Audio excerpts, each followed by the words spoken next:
తిరుమల వెంకటేశ్వర స్వామిని దర్శించుకుని అక్కడ భారీగా విరాళాలు ఇవ్వడం ఆనవాయితీ. కోనసీమ తిరుపతిగా పేరున్న వాడపల్లి శ్రీ వెంకటేశ్వర స్వామి ఆలయానికి కూడా భక్తులు విరాళాలు అందిస్తున్నారు. ఆలయంలో భక్తుల కోసం నిర్మిస్తున్న భారీ అన్నదానశాలకు కూడా భక్తులు విరాళాలు అందజేస్తున్నారు. భక్తుల కోసం పుణ్యకార్యానికి తమ వంతు భాగస్వామ్యం అందిస్తున్నారు.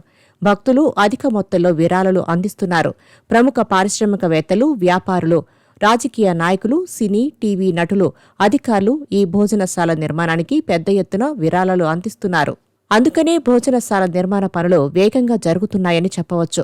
అలాగే నిర్మాణ పనులు పూర్తయిన అనంతరం వంట సామాగ్రి, కుర్చీలు, స్టీల్ టేబుల్స్ వంటివి సుమారు 1.5 కోట్లతో సమకూర్చడానికి ఓ దాత ముందుకు వచ్చారు. Kothapeta MLA Bandaru Satyanandarao, deputy commissioner Nallam Suryachakradhar రావులు నిత్య పరిరక్షణలో ఈ నిర్మాణ పనులు చురుగ్గా జరుగుతున్నాయి.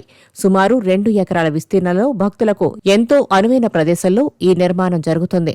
స్వామివారి దర్శనం చేసుకున్నవారు ఇక్కడ భోజనం చేయడానికి ప్రాధాన్యతనిస్తారు.